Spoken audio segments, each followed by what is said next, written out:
With just one day to explore Yellowstone and Grand Teton, we hit the road early and packed in all the iconic spots: geysers, wildlife, epic views, and more. Here's how we made the most of our 24 hours in two of America's most stunning national parks. Also, don't forget to subscribe to my channel and like this video for more such travel recommendations. Okay, I know it sounds crazy, but yes, you can explore Yellowstone and Grand Teton National Park in a day. So we took upon this challenge on a trip to Idaho last year. When we had a day to spare, we were in Idaho Falls City and Yellowstone was just 1.5 hours drive away. So we couldn't just miss out the opportunity to visit the world's first national park. So we packed in all the top sites and made every moment count. Watch this video as we explore two iconic national parks in one day on an epic road trip.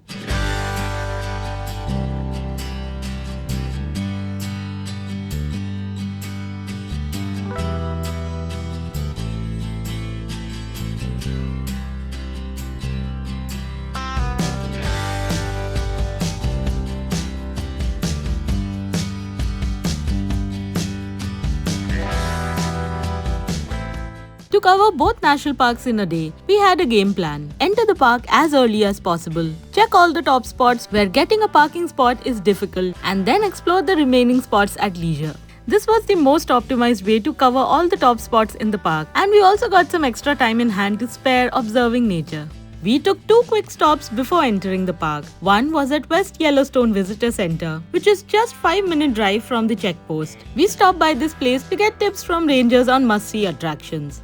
And our second stop was at the signboard to get pictures.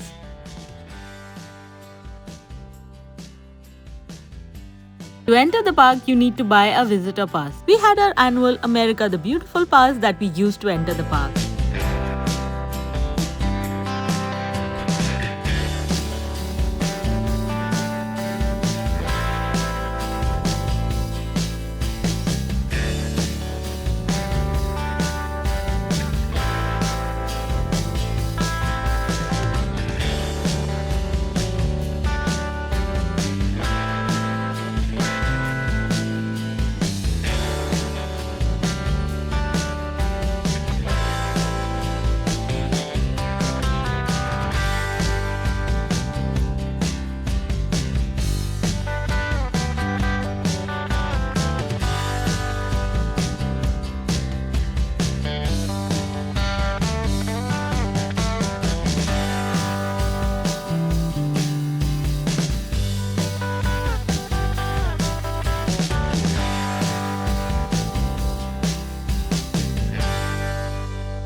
The first stop we chose within the national park was Grand Prismatic Spring. This is one of the most popular spots in the park and is home to the largest hot spring in the US and the third largest in the world.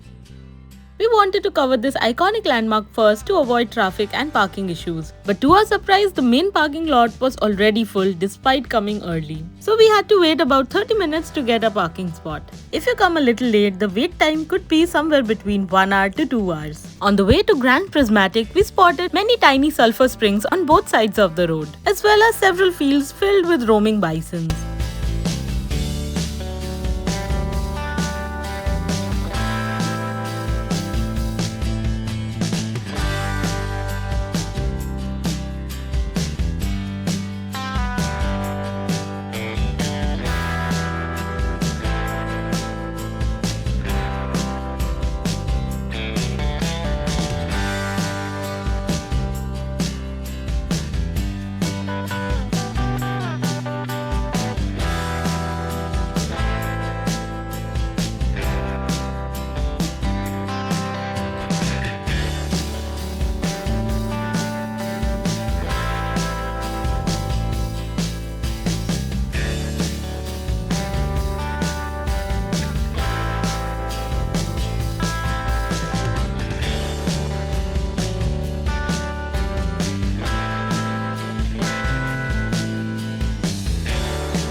trip to Yellowstone is complete without seeing the Grand Prismatic Spring. Stretching over 370 feet wide, this tricolored hot spring is the most photographed wonder in Yellowstone, and for a good reason.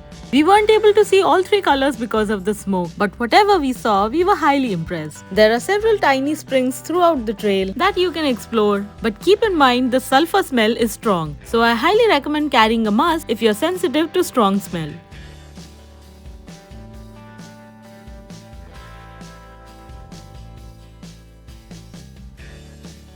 Our second stop was Old Faithful, another extremely popular attraction in the park. This world-famous geyser erupts every 90 minutes, shooting water up to 180 feet in the air. We arrived early and easily secured a good parking spot. We had about an hour to spare before the next eruption, so we explored the Old Faithful Visitor Center. We were also quite hungry by this point, so we decided to grab lunch from the cafeteria and relish it while waiting for the geyser to erupt.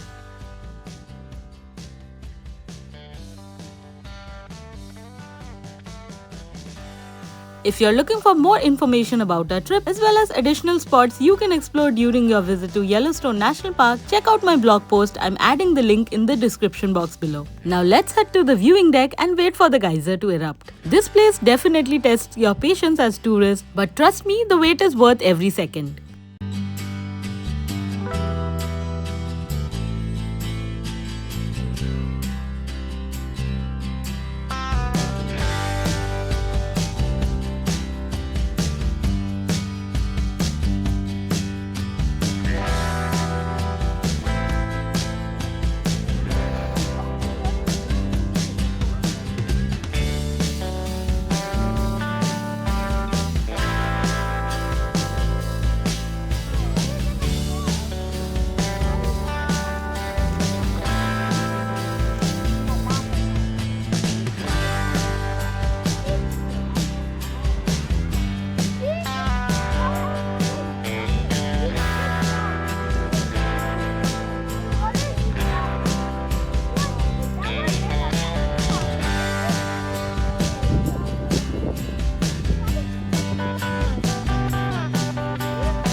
On the way out, we stopped by Yellowstone Tribal Heritage Center that gave us a good insight about the life and culture of the local indigenous community and some great display of indigenous art and craft.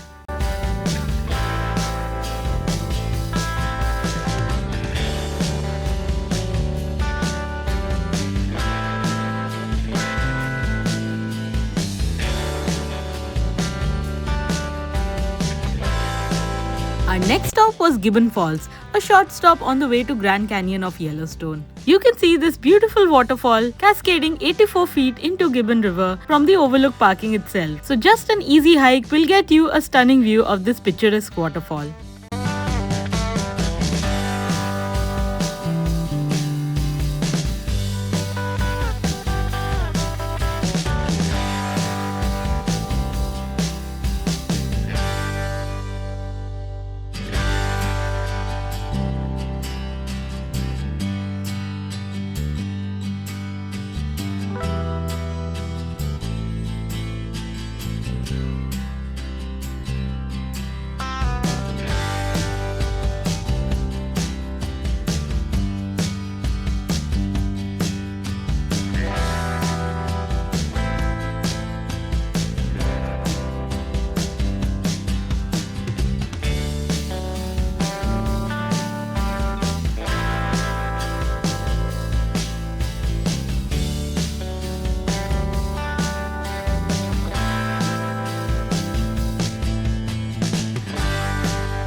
Our next stop was a breathtaking place showcasing the park's incredible diversity and also providing us a unique perspective from canyons to stunning waterfall to picturesque valleys. There are several overlook spots you can check out. We started with Inspiration Point, then headed to Grand Viewpoint, followed by Upper Falls Viewpoint and the Lower Falls Viewpoint.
Our final stop at the park was West Thumb Geyser Basin at Yellowstone Lake. And it turned out to be our favorite spot of the entire trip, as it offered a closer look at a variety of geothermal features all in one spot.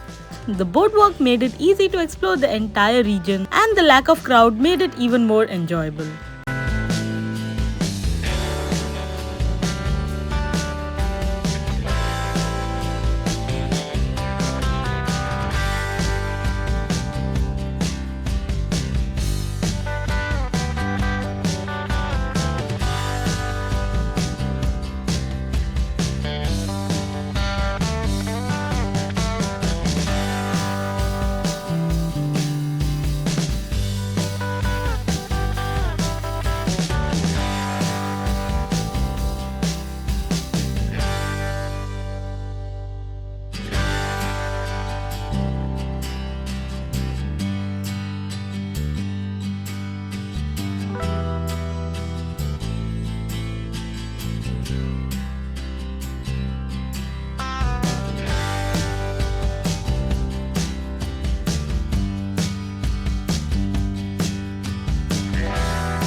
We then headed out to Grand Teton National Park, which was just 46 minutes drive from West Thumb Geyser.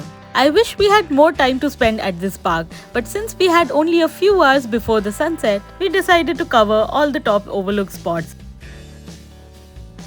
Our first stop was Jackson Lake Overlook Spot to admire the largest lake in Grand Teton National Park.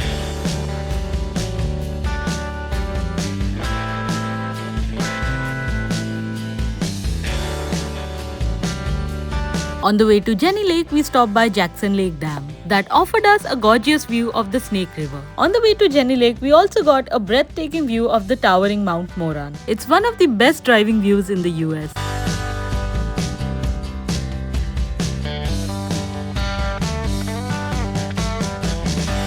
And finally reached the last stop of our trip, Jenny Lake Overlook. This glacial lake is over 10,000 years old and surrounded by the majestic Teton Range. I highly recommend spending at least a day at this park. I am definitely coming back just to visit Grand Teton National Park. And that's how we ended our trip exploring two majestic US national parks. On the way back to Idaho, we took a short stop in Jackson, Wyoming for dinner. I highly recommend adding this restaurant to your list. Check out my blog for more details and don't forget to like this video and subscribe to my channel for more such travel recommendations.